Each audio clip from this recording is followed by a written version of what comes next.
ants in that Where do garland? we plug it in? Are there ants in that garland? Probably not. Are there ants in that garland? Probably not. Probably. Otherwise, that's not good on you. Did you check? Of course. Well,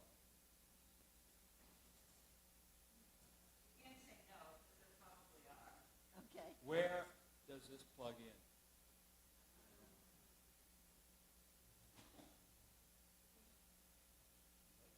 I see some plugs on that, I think on that.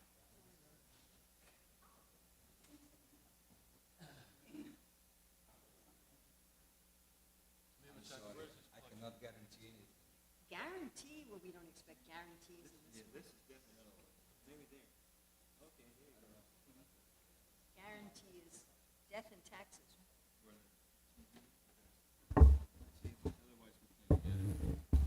And some water is nice. Hello! Also, we can put these, did we have water over here? Is this the problem? Is that way we move the books? Yeah, there's water. Okay, well, can you move this table off to the side? Oops.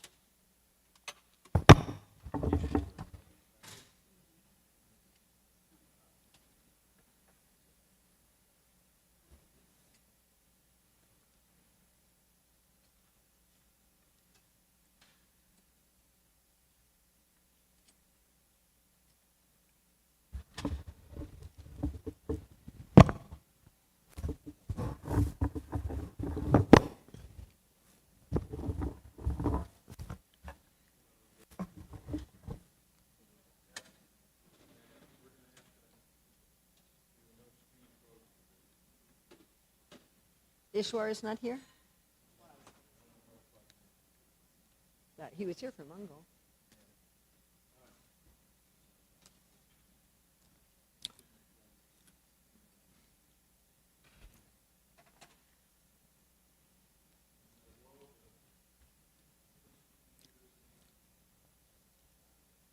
So those of you who have phones with the database, it's 1053-15. 15, 5.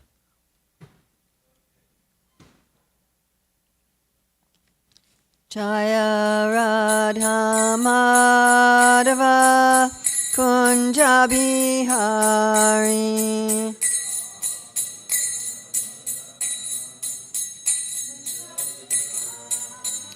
Jaya Radha Madhava Kunja Bihari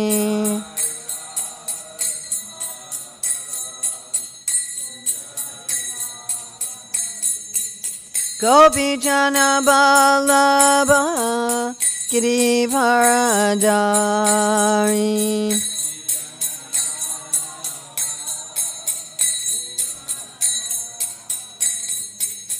Gopi Jana Vallabha Girivaradari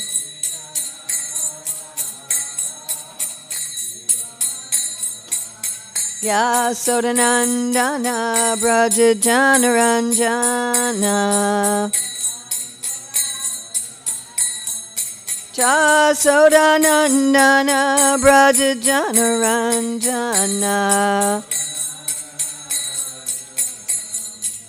Yamunati Ravanachari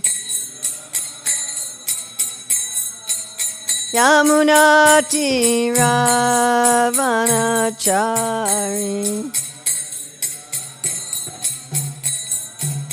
Jaya Radha Madhava Kunja Bihari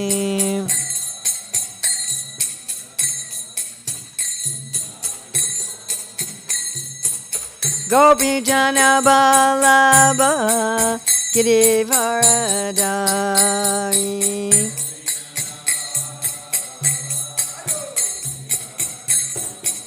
Yasodanandana Braja Janaranjana Yamunati Ravanachari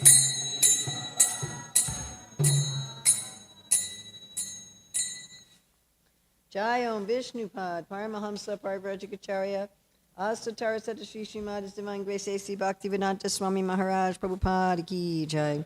ISKCON founder Acharya Srila Prabhupada Ki Jai. Anantakoti Vaishnava Vrinda Ki Jai. Namacharya Srila Haridas Thakur Ki Jai. Prem Chikaho Shri Krishna Chaitanya Prabhu Nityananda Shri Advaita Gadadhar Shivasadi Gaur Bhakta Vrinda Ki Jai. Shri Shri Radha Krishna Go Gopinath Shai Mukunda Radha Kunda Giri Govardhana Ki Jai. Vrindavan Dhama Ki Jai. Mathura Dhama Ki Jai. Navadvip Mayapur Dhama Ki Jai. Jagannath Puri Dhama Ki Jai. Gangamai Jamuna Devi Ki Jai. Bhakti Devi Ki Jai. Tulsi Maharani Ki Jai. Samaveta Bhakta Vrinda Ki Jai. Gaur Premananda. All glories to the assembled devotees. All glories to the assembled devotees. All glories to the assembled devotees. All glories to Sri Guru and Gauranga. All glories to Srila Prabhupada. Nima Om Vishnupadaya Krishna Prastaya Bhutale Srimati Bhaktivedanta Swami Niti Namane. Namaste Sarasvati Deve Gaura Vani Pacharane Nirvasesa Sunyavadi Paskatya Deshatarane. Vandeham Shri Guru Shri Yuta Padakamalam Shri Gurun Vaishnavamscha Shri Rupam Sagrajatam Sahagana Raghunatam Vitam Stam Sajivam Sadvaitam Sadvadutam Parijana Sahita Krishna Chaitanya Devam Shri Radha Krishna Padam Sahagana Lalita Shri Vishakam Vitamscha Vanchikalpachubhischa Pipasindabiavachapatitanam Pavanavyo Vaishnavevu Namo Namaha. Om Namo Bhagavate Vasudevaya. Om Namo Bhagavate Vasudevaya. Om Namo Bhagavate Vasudevaya.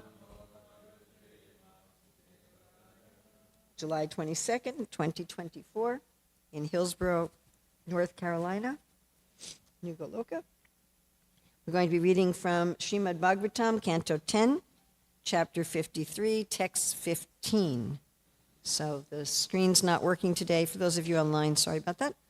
Any of you have this on your devices or a book, so it's 10:53:15. Madachudbir Gajani Kai Sandanar Hemamalibi Patyasva Sankulai Sainyai Parita Kundinam Yayo. Please chant. Madachudbir Gajani Kai Sandanar Hemamalibi Patyasva Sankulai Sanyai Parita Kundinam Yayo.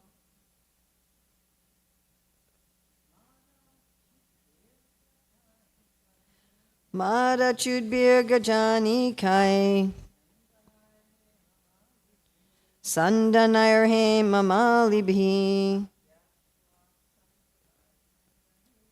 Patyasva Sankulai Sanyai Parita Kundinam Yayo.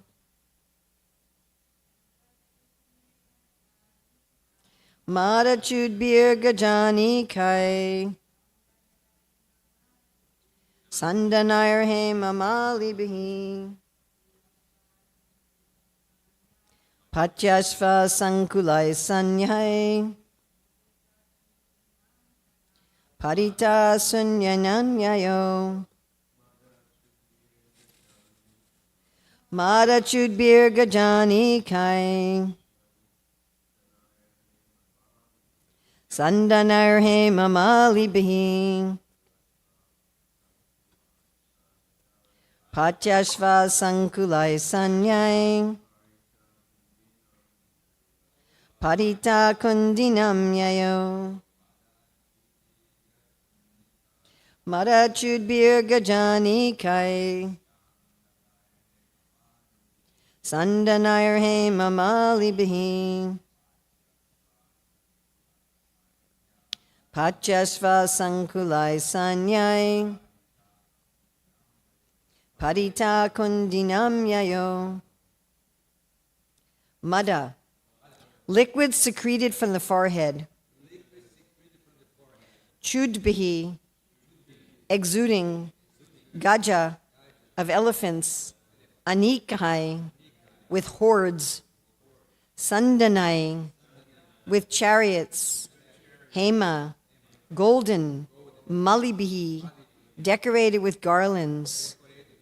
Pati, with foot soldiers. Ashva, and horses.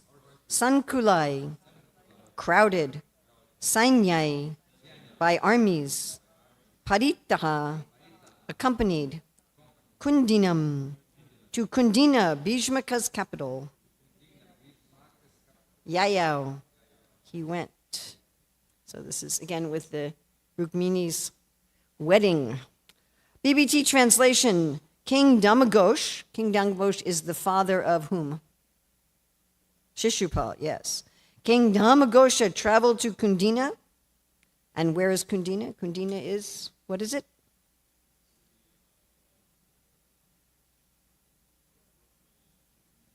Yes, Rukmini's family lives there. Excellent. Accompanied by armies of elephants, exuding mada, chariots hung with golden chains, and numerous cavalry and infantry soldiers. So there's no BBT purport. We're going to read Krishna book. Damagosh, this is Srila Prabhupada from Krishna book. Damagosh, Shishupal's father, executed all kinds of ritualistic performances to invoke good fortune for his son. So that's from the previous verse. Shishupal's father was known as Damagosh due to his superior ability to cut down unregulated citizens. Dhamma means curbing down, and Ghosh means famous. So he was famous for controlling the citizens. Damagosh thought that if Krishna came to disturb the marriage ceremony, he would certainly cut him down with his military power. Is he the first one to think like that? Therefore, after performing the various auspicious ceremonies, Damagosh gathered his military divisions. He took many elephants garlanded with golden necklaces. So this differs. The BBT translation is saying it was the chariots that were decorated. Srila Prabhupada is saying the elephants were decorated. And many similarly decorated chariots, so he's saying the elephants and the chariots, and horses. It appears that Damagosh, along with his son and other companions, was going to Kundina not exactly to get Shishupal married, but mainly to fight. Okay? And so we're going to look at commentaries by our acharyas. So first we'll look at Vishwanath Chakravarti Thakur, who his commentary is liquid mada dripped from the foreheads of the elephants in procession. And that's the main thing we're going to be talking about today. And Srila Sanatana Goswami says, the father is further described, he traveled with many elephants. And Srila Jiva Goswami says, though the father was a different person from the son, the description of his preparations for the wedding is given to show that even his actions, not only his son's, were useless. The subject, king of Chedi, of the sentence is from the previous verse. Mada chudbir gajani kai, shandanair hema malibihi, pachesva sankulai sanya, parita kundinam yayo. King Damagosh traveled to Kundina, accompanied by armies of elephants exuding mada, chariots hung with golden chains, and numerous cavalry and infantry soldiers. So I'm going to just talk about the first line of this verse, Mada chudbir gajan ikai. So elephants that had mada coming out of their foreheads. So these were the elephants he brought.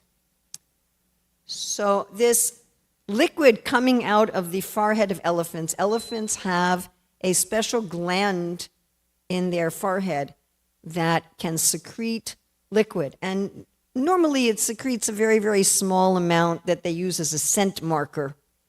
Like they'll rub up against trees and mark their territory, but that's not very noticeable. if you're noticing, if you look at an elephant and you notice this liquid dripping down from their forehead, then number one, they are most likely a bull elephant. So the Asian elephants, although the females still have this gland, it doesn't secrete any liquid. It's vestigial. It doesn't have any function.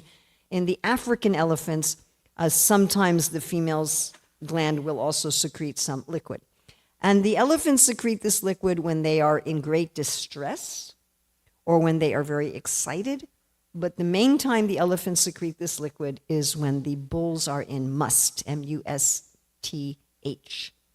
So elephants are, as far as I know from what I've looked up, unique in the mammal kingdom, that generally among mammals, females go into periods of fertility, the estrus cycle, but males do not. Males have a stable fertility and a stable sex drive.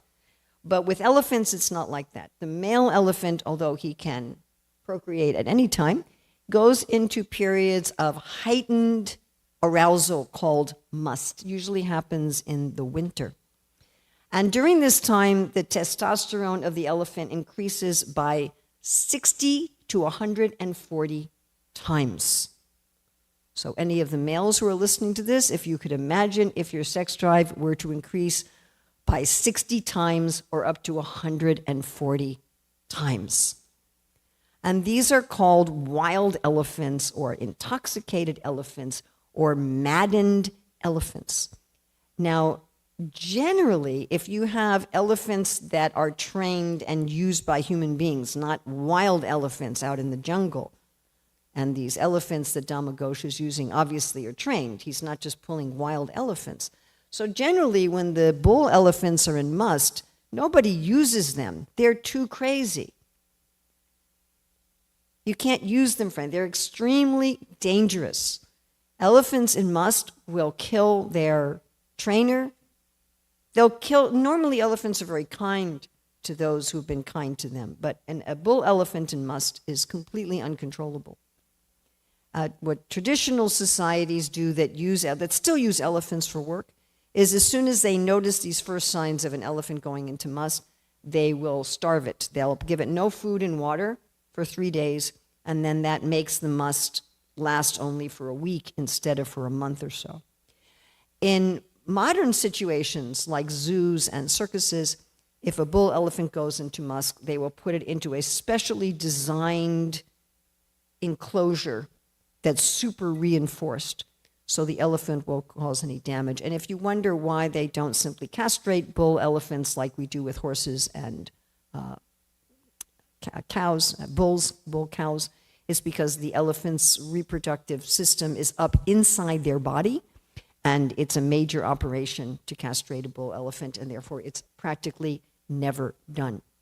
So here we see that now you know a little bit of what whenever the Shastra talks about mad elephants, intoxicated elephants, they're talking about bull elephants in must, and here it's very clear because it says that this liquid is coming out of their forehead. So there's absolutely no question about what kind of elephants these are. So we're going to look at these mad elephants from both a negative and a positive way. We're going to look at mad elephants in terms of specifically today's verse with Dhamma.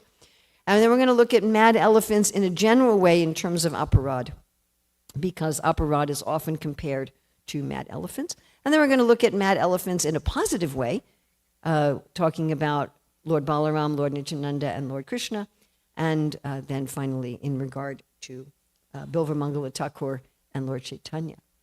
So this Dhamma, the fact that he's coming with elephants in must is fascinating on many levels. First of all, it means that in those days, a powerful Kshatriya king was able to control such elephants and use them in service. That's practically inconceivable. It's just practically inconceivable that anybody could control one mad elephant, what to speak of a whole army of mad elephants. I mean, nobody today knows how to do that, even with one elephant. So this is indicative of this man's incredible power. And that's significant because, as we already read, Krishna came alone. Of course, Balaram later comes with his army. But Krishna came alone, and Krishna's coming alone to fight this army that has so many completely wild elephants. That, as again, nobody would even face one of these.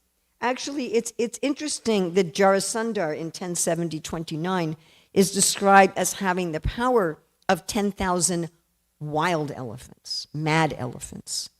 So again, we read that many of the Kshatriyas, they'll be described, they have the power of 1,000 elephants, or they have the power of 10,000 elephants.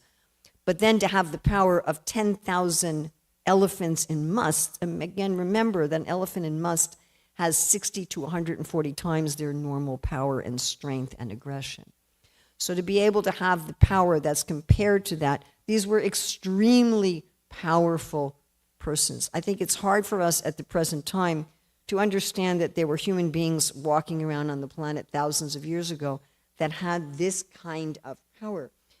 We also read with Narakasura in 1059-14 that when Narakasura, who of course is Krishna's own son, born when Varaha impregnated Bhumi, that when Krishna and Satyabhama came to Naraka's enclosure, where Krishna rescued the 16,100 princesses, this is really interesting. Narakasura was attacking Krishna also with bull elephants and must, but these were the elephants that had come out of the milk ocean.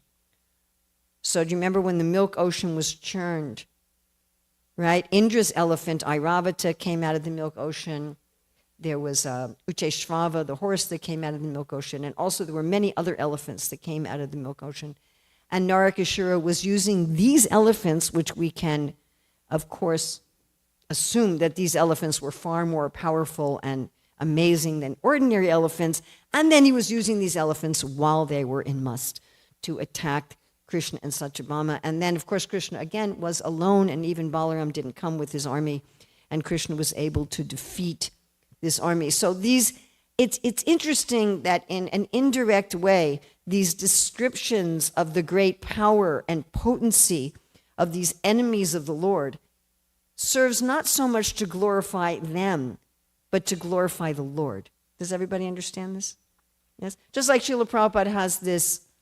So you might wonder, why is this description here in the Bhagavatam? Why is Sukadeva Goswami telling us that Damu Ghosh is coming with all these must bull elephants? Because this so much more enhances the glorification and appreciation of Krishna. Thinking about how Lord Ramachandra defeated 14,000 Rakshasa soldiers by himself, how he held up Govardhan Hill as a little boy with his little finger to defeat the power of Indra.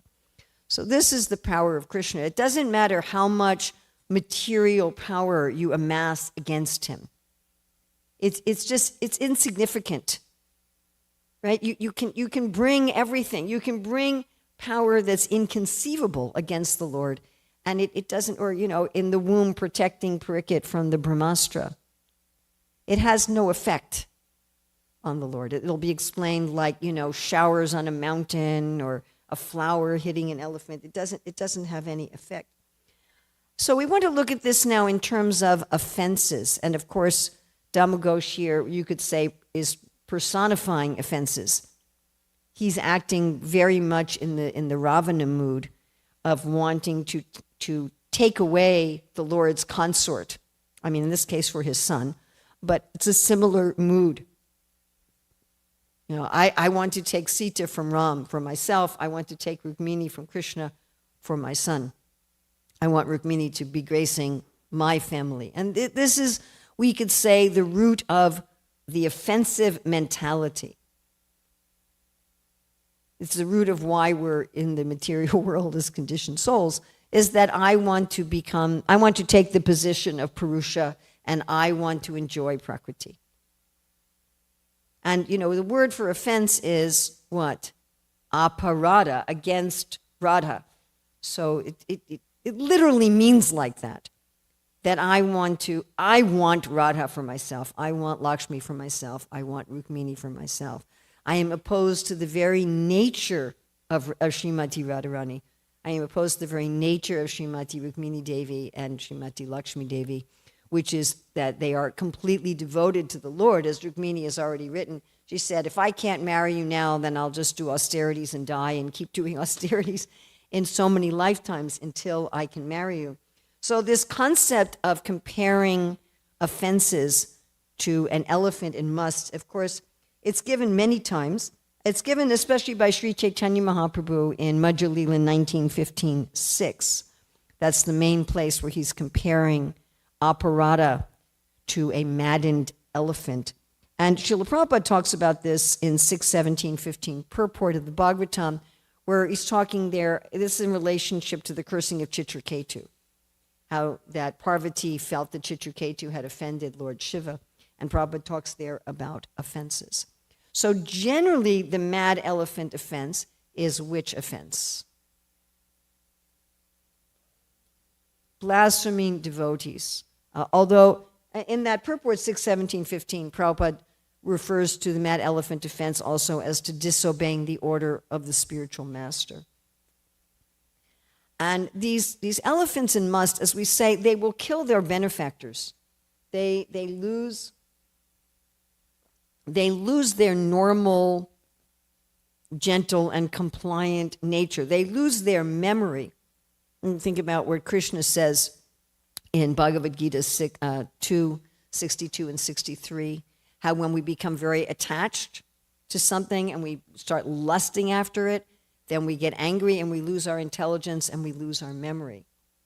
So when a bull elephant is in must, they lose their intelligence and they lose their memory. They can no longer remember who their friends are. They will definitely kill other bull elephants. And if bull elephants see that there's a bull in must, they get out of the way. They can kill female elephants who oppose them. Occasionally they will kill calves, but only by accident in their fury. They will not intentionally kill a calf. They will destroy villages. And in the time when Mahaprabhu was giving this analogy of offenses to a maddened elephant, it was a time when people lived in proximity to wild elephants. First of all, they used elephants in the military. They used elephants for work, a lot of the way we use tractors. And they also were, close to forests where there were mad elephants. And so they had experience that some wild bull in must might enter their village and trample gardens and agricultural fields and trample houses and just destroy everything. Right? And we know even human beings, when they're angry, can do this kind of thing. Yes? I was once in the room with an angry human who punched a hole in a wall. And right, this stuff happens. People are angry, they'll tear a door off a hinge, they'll throw their mother's favorite ceramic pot and break it, or sometimes when people are very angry, they'll even kill somebody. Even they may kill someone that they normally love, and afterwards are like, what did I do? Am I correct? So what to speak of an animal? Right? So the animal will just destroy everything. So this particular type of aparad can destroy everything. I mean, Krishna says that swalpa, a little bit of bhakti, is never destroyed. You keep building on it. Whatever you do, you keep building on it. Right? We read this all over. Whatever bhakti we do, it stays. It will follow us life after life after life. And we'll keep building on it. We'll keep growing it. But there's an exception. And the exception is if we allow a mad elephant into our garden. That's the exception. I mean, it's interesting, Srila Prabhupada writes in Nectar Devotion that if we commit an offense against Vaishnavas, we may be able to continue our bhakti in our next life, but it may be in a birth in a very low family. And I think of that and wonder about a lot of us. A lot of us. Did we take birth, at least some of us, did we take birth in low families because we committed some Vaishnava aparad in another life? And so we're able to continue, but we had a big disadvantage. I mean, Prabhupada does make that point. There was one disciple of Srila Prabhupada who really became very learned in Sanskrit and studying the scriptures, and he ended up having a lot of association with the Radhakund Babajis, who were very critical of Srila Bhaktisiddhanta Saraswati. And he picked up on their mood, and he started publishing things critical of Srila Bhaktisiddhanta Saraswati Thakur. And Srila Prabhupada said to him, "You will not attain prema for 10,000 births." So this mad elephant may not destroy your chances of bhakti eternally, but it's certainly going to make it extremely difficult. Just like if you have a garden. I have in Vrinda's garden, we have these 2 plants that I'm probably going to totally uproot that I didn't realize were invasive.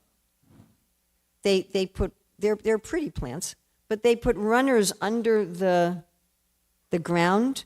So even though I have landscaping film and mulch, they put runners under that, and then they come up everywhere. And it's just a matter of a few years before they will have taken over the entire garden. So with those sort of plants, even if I cut them from the top, they're going to keep growing back. You understand? So a mad elephant is like that. A mad elephant offense is going to come and trample your garden. So there may still be something underground, but there's not going to be anything visible. And it may be a long time before it grows again. And most plants, once they're fully trampled, they don't grow up again. They can't, because they need the leaves to get food. You follow? So there are some plants that if you don't pull them up by the root, they will go back. But most of them, you trample them, they're gone. So this bhakti lata, if they're trampled, it may grow up again after a long time, if there's still some root there. But it's very dangerous. So what does it mean to commit this offense? So it means, of course, first, the worst kind of offense against devotees is a corporal offense, like Madhai throwing a pot at Lord Nityananda, to actually physically harm another devotee. I mean, and this is, of course, Damogosha's mood. He wants to kill Krishna. He wants to actually do physical harm to Krishna. So if we want to physically harm a devotee, we attack them physically. Right? And the next, of course, is verbally. And especially if it's blasphemy, especially if we're just repeating lies about people. We hear some rumor and then we just spread it all over the place without actually checking if it's true or not. And this, I find it fascinating that in the Bible, of the 7 deadly sins, the worst is to give false witness against your neighbor, to say something false about someone to get them in trouble. We were talking about this with Srivas Pandit, how there was that one member who framed him, who set up all this paraphernalia for Durga worship outside of, including wine, outside of his door to make him look bad. So to make up lies, I know one member of our movement who's no longer alive, who was doing exactly this kind of thing. He was making videos with things that he knew were lies. And I confronted him and I said, "Prabhu, you know that this is a lie. You know that you're not." He says, "Oh, people will know that this is..." Why are you spreading lies to criticize devotees? So, and then the next is mentally. Srila Bhaktivinoda Thakur says that we should feel joy upon seeing a Vaishnava. Even mentally criticizing. And of course, we have this example with Bhrigu Muni, when he was testing Lord Brahma, Lord Shiva, and Lord Vishnu, who was the most situated in goodness. Right? And he had these varieties of offenses. So first he had the lowest variety, a mental offense. He came before his father, Lord Brahma, and he didn't offer respects. Then a verbal offense, which is the next level. He came before Lord Shiva and insulted him. And then the final level, he came before Vishnu and kicked him, which was a corporal offense. And of course, Lord Vishnu was very tolerant, whereas Lord Shiva and Lord Brahma were ready to kill him. But these are the level of offenses against devotees. And Prabhupada, of course, would say, sometimes when he was talking about the 10 offenses against the holy name, when he would give initiation, was saying not offending devotees means don't offend people in other religions who are devotees. He would give the example of Jesus and Muhammad, that don't criticize even if somebody is in another. I was just hearing Prabhupada say that actually this morning. That, each different faith has somewhat different rituals, but that's not what's important. And Prabhupada was saying, the Bhagavatam is very liberal. He said the Bhagavatam is saying that what is the highest religion? Ito bhaktir hokshaje, hoituki apritiyata yadatma supersediti, that the highest religion is one who loves God. It doesn't matter in what faith one is loving God. So those who love Krishna should love everyone who loves Krishna. Of course, we shouldn't blaspheme any living entity. We should be kind to all living entities. The great devotees, the Uttama Adhikaris, they see everyone as a devotee. But what to speak of someone who has dedicated their lives to the Lord? Now, does this mean that we should be, cultish and crazy and that we never bring out any actual problem? No, Prabhupada says to call a thief is not blasphemy. So if actually someone is a thief and a rapist and a murderer, even if externally they appear to be a devotee or they have some devotional attribute, still one can be direct about that. I mean, there were, we have, of course, even those who are really, really devotees, we have the example of Junior Haridas, that Junior Haridas was really, really a devotee. But Sri Chaitanya Mahaprabhu didn't accept that although he was a renunciate, that he was having lustful thoughts about women. And Lord Chaitanya was very happy when Junior Haridas committed suicide. Not that we should commit suicide if we have lusty thoughts, but Mahaprabhu was actually happy with that rectification. So if someone's a devotee and they've actually done some criminal activity, that's another category. They should definitely be rectified. Prabhupada said if someone's beating the children, if the Gurukul teachers are beating the children, they should be hanged. I mean, it's not that we just say, oh, they're chanting Hare Krishna if they want to murder people and rape children, and that's cool. No, that's not the situation. But even then, we shouldn't hate anybody.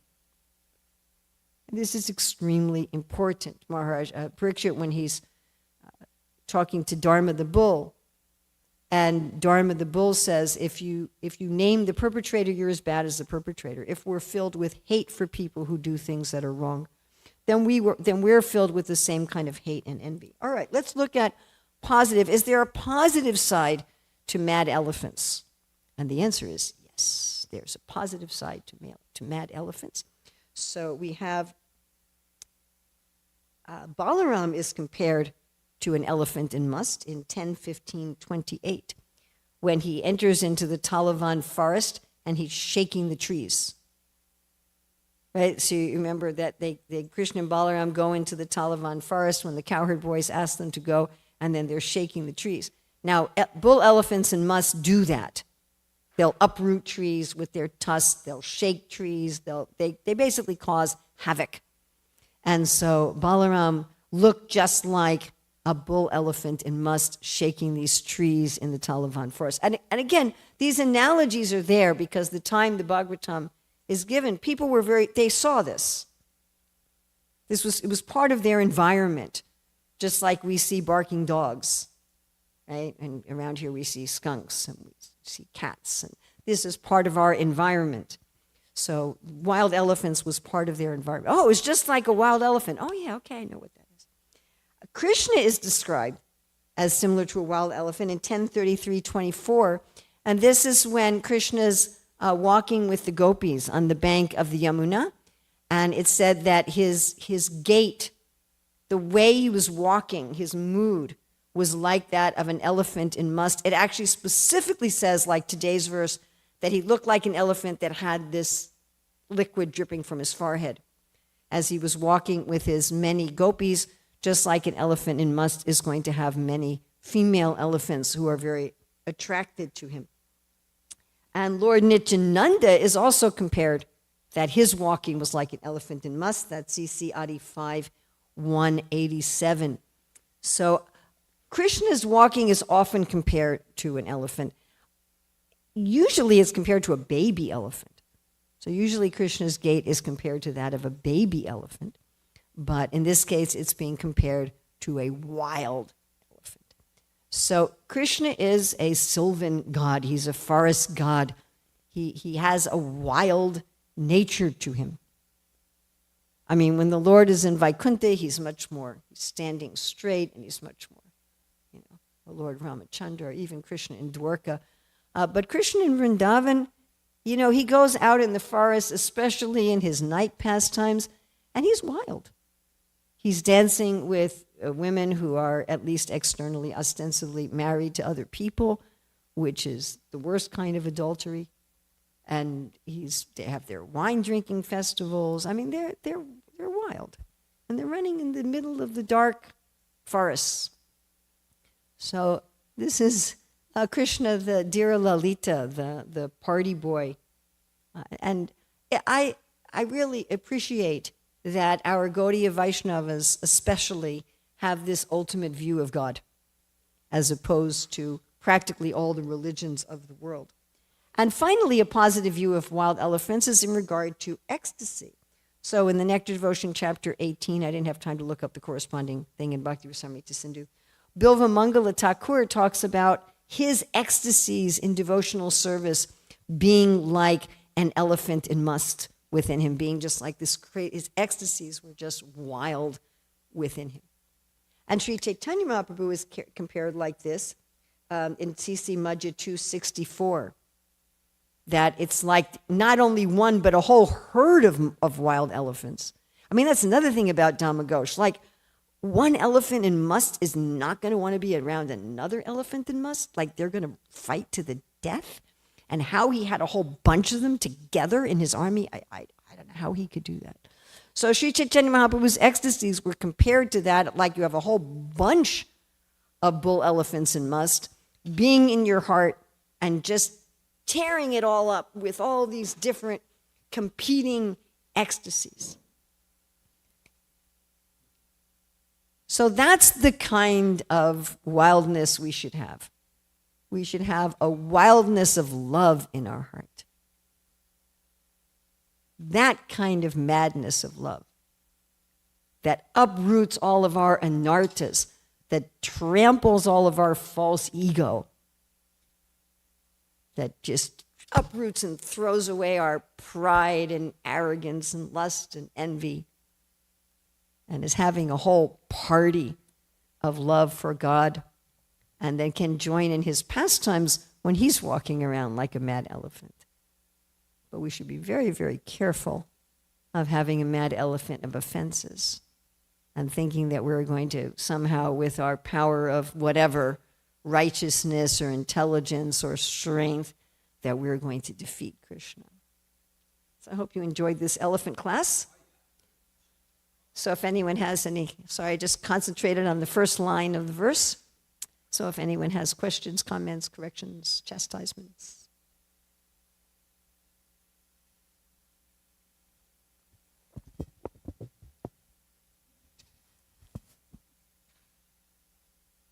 Hare Krishna is ready with the mic.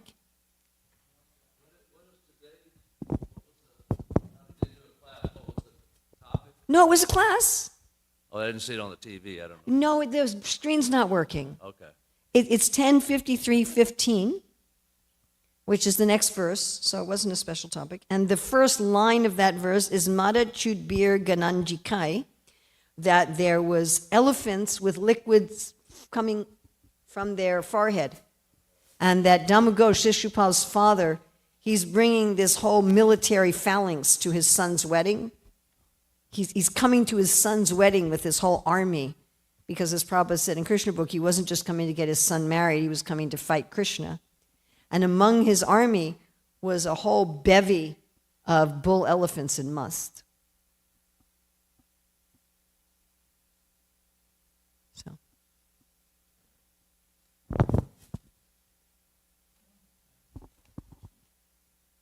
Anybody else?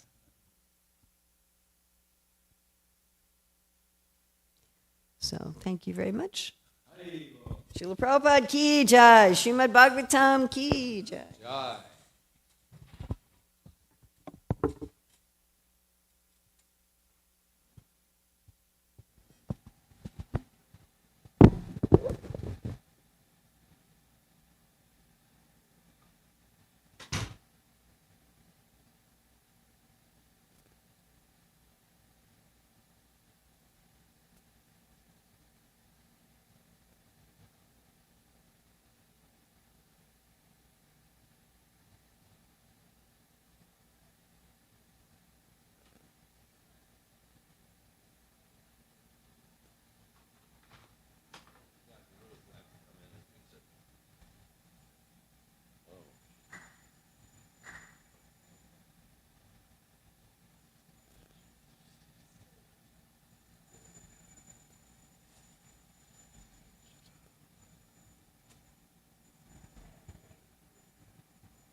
Purusham Tamaham Bhajami Govindam Hari Purusham Tamaham Bhajami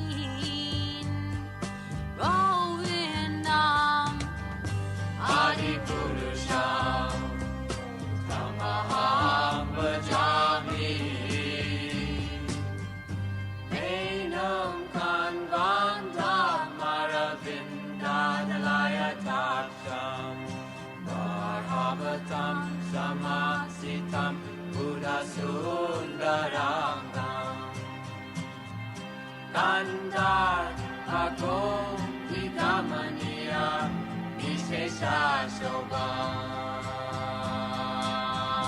Govindam Adi Purusham Tamaham Bhajami Govindam Adi Purusham Tamaham Bhajami Govindam Adi Purusham Tamaham Bhajami Angani Yasa Sakalen Priya Priti Manti Vasyanti Panti Kayanti Jiram Jaganti Ananda Chinmaya Sadhu Jala Vigrahasya Govindam Adi Purusham Tamaham Bhajami Govindam Adi Purusham Tamaham Bhajami Govindam Adi Purusham Tamaham Bhajami Govindam Adi Purusham Tamaham Bhajami Govindam Adi Purusham Tamaham Bhajami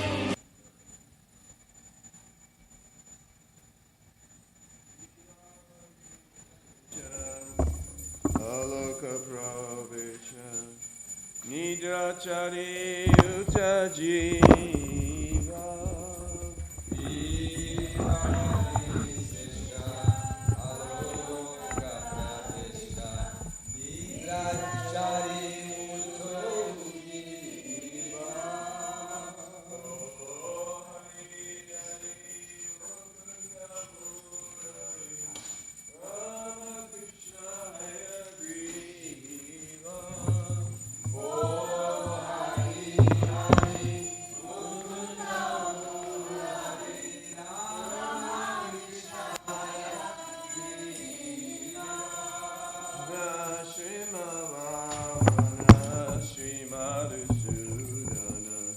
Rajendra Nandana Shama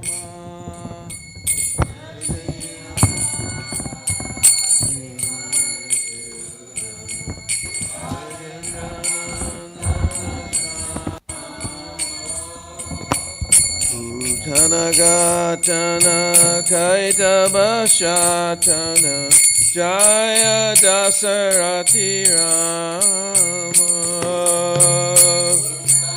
Gatana Kaitabashatana Jaya Dasarati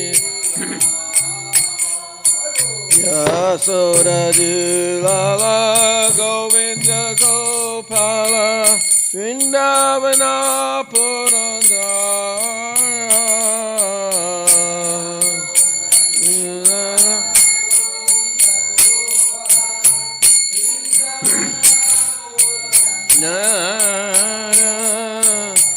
Gopi Priyajana Radhika Ramana Bhuvana Sundara Vara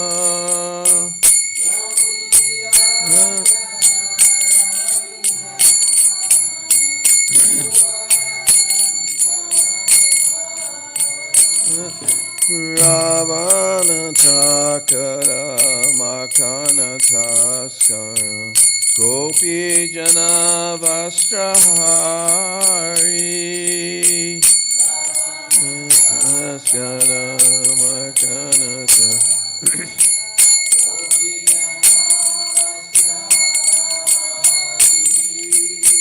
Grajera Rakala Gopa Vrindapala Chita Hari Bamsidari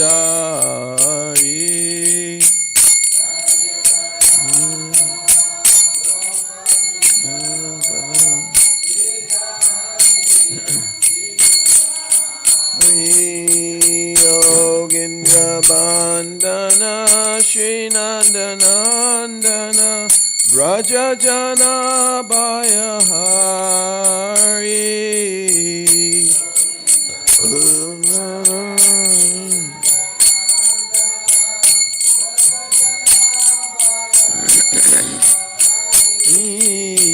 Navina Nirada Rupa Manohara Mohana Vamshi Bihari Nirada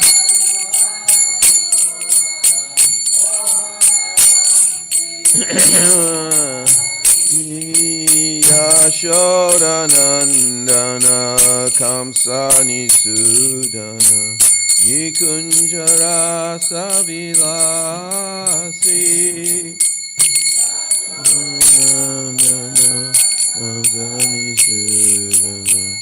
Nikunjara Savilasi Kadamba Kanana Rasa Parayana Brinda Vipina Nivasi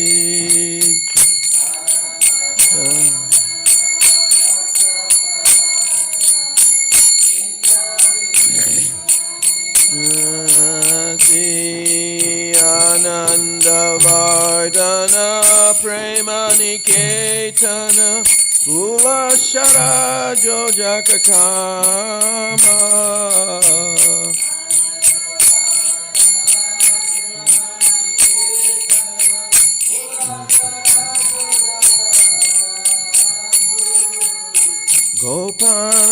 Gopalagana Chita Vinodana Samasta Guna Gana Dhamma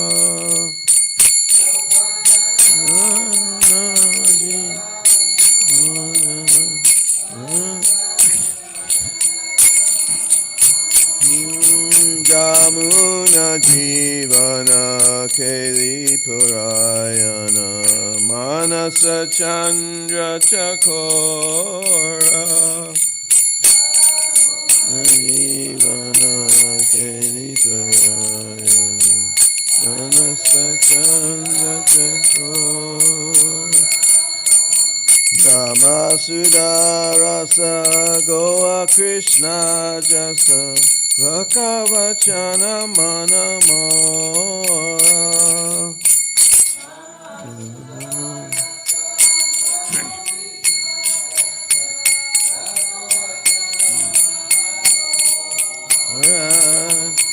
Namasudha Rasa Goa Krishna Jasha Rakavachana Manamora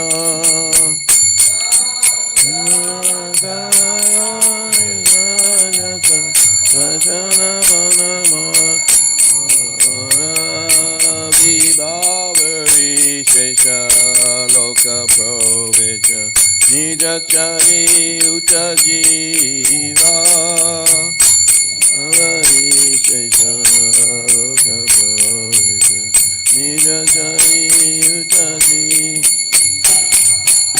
Bhavani Hari Mukunda Murari Krishna Hayagriva Hari Mukunda Murari Rama Krishna Hayagriva Bhavani Hari Mukunda Murari Rama Krishna Hayagriva Mukunda Murari Rama Krishnaya Giri Hare Krishna, Krishna Krishna, Hare Hare, Hare Rama,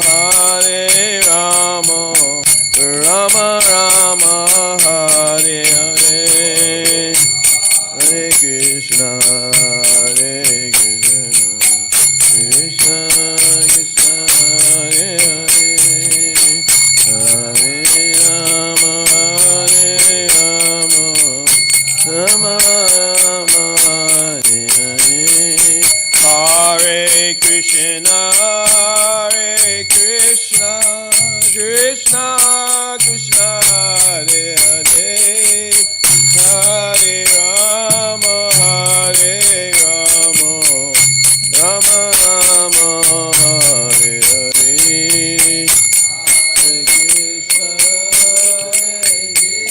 Krishna, Krishna Krishna,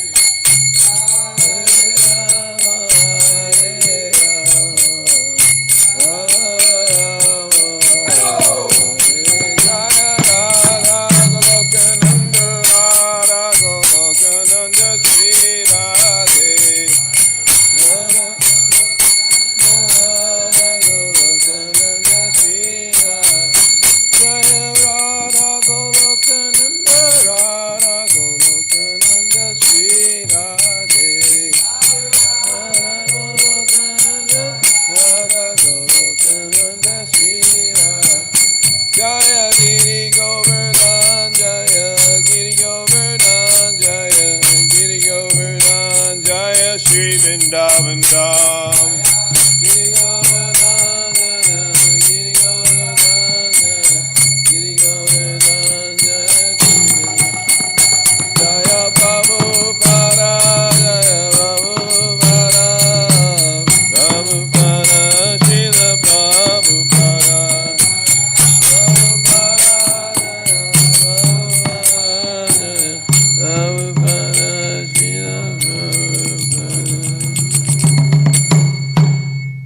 The night has come to an end, and the light of dawn is entering. O Jiva, soul, arise, give up your sleep. Chant the names of Lord Hari. Enemy of demon Muro, supreme enjoyer, all attractive, and Hari Griva, headed incarnation. Nishringa, half mind, having Vamana, dwarf Brahman incarnation, killer of demon Madhu, beloved son of Vraja's ruler, beautifully dark complexioned, slayer of witch Putana, destroyer of demon Kaitava, and victorious son of Dasarath, Lord Ram, darling of Yashoda, giver of pleasure to cows, land, and spiritual senses, cow protector, Lord of Vrindavan, the gopis' beloved, lover of Radhika, and most beautiful in all the worlds, cause of Devan Ravana's demise as Lord Ram, butter thief, robber of the gopi girls' clothes, young herdsman of Braja, protector of the other cowherd boys, thief of hearts and flute carrier, worshipped by the best of the gopis, Nanda's joy, remover of all fears for the people of Braja, colored like a fresh rain cloud, enchanting in form and charming while wandering and playing a flute. Yasoda's joy, vanquisher of demon king Kamsa, enjoyer of the rasa dance among the forest groves, and especially under the kadamba trees, and resident of the woods of Vrinda, increasing the ecstasy of his devotees, reservoir of all love, the transcendental Cupid who uses his flowered arrows to increase the loving desires of the gopis, the pleasure of the hearts of all cowherd women and men, and the abode of all wonderful qualities, the life of the Jamuna River, always absorbed in amorous pastimes, and moon of the mind, which is like the moonlight feeding Chikora bird. Heed my words, O mind. These holy names are full of nectarian mellows. Therefore sing the glories of Krishna. Srila Bhaktivinoda Thakur ki jai. Chaito Darpana Marjanam Baba Maha Madhavagni Nirvapanam Shreya Kairavya Chandrika Vitaranam Udu Jivanam Anandam Buddhi Vardhanam Pratipanam Burnamrita Swadanam Sarvatma Snapanam Param Vijayate Shri Krishna Sankirtanam Nam Namakari Bahuda Nija Sarva Shaktis Tatrapitani Amita Smaranena Kala Etadrishita Vakripa Bhagavan Mamapi Durdaiva Midrishami Hajjanina Nuraga Trinadapi Sunichena Tarorapi Sahishuna Amanina Manadena Kirtaniya Sadahari Nadanam Najanam Nasundarim Kavitam Va Jagadisha Kamaye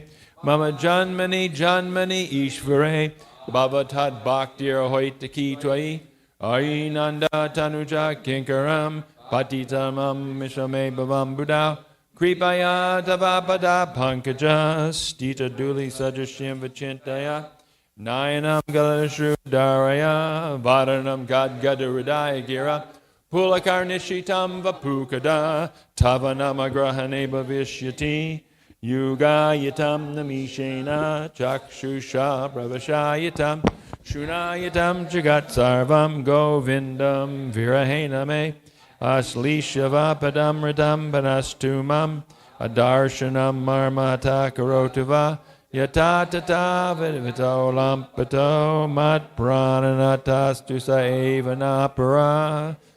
To the Sri Krishna Sankirtan, which cleanses the heart of all the dust accumulated for years and extinguishes the fire of conditional life of repeated birth and death. This Sankirtan movement is the prime benediction for humanity at large because it spreads the rays of the benediction moon. It is the life of all transcendental knowledge. It increases the ocean of transcendental bliss, and it enables us to fully taste the nectar for which we are always anxious. O my Lord, congregational chanting of your holy name alone can render all benediction living beings, and thus you have hundreds and millions of names like Krishna and Govinda. In these transcendental names you've invested all your transcendental energies. There aren't even hard and fast rules for chanting these names. O my Lord, out of kindness you enable us to easily approach you by your holy names, but I am so unfortunate that I have no attraction for them. One should chant the holy name of the Lord in a humble state of mind, thinking oneself lower than a straw on the street.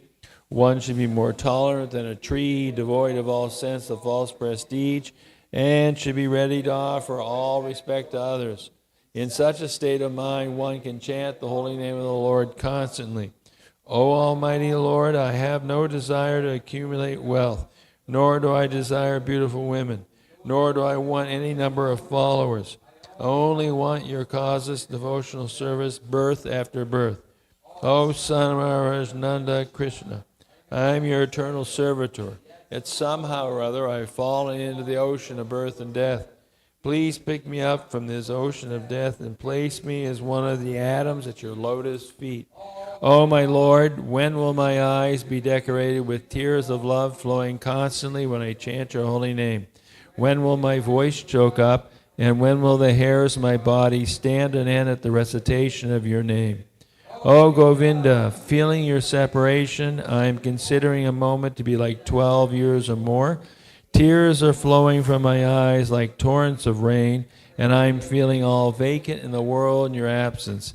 I know no one but Krishna as my Lord, and he shall remain so even if he handles me roughly by his embrace or makes me broken-hearted by not being present before me. He is completely free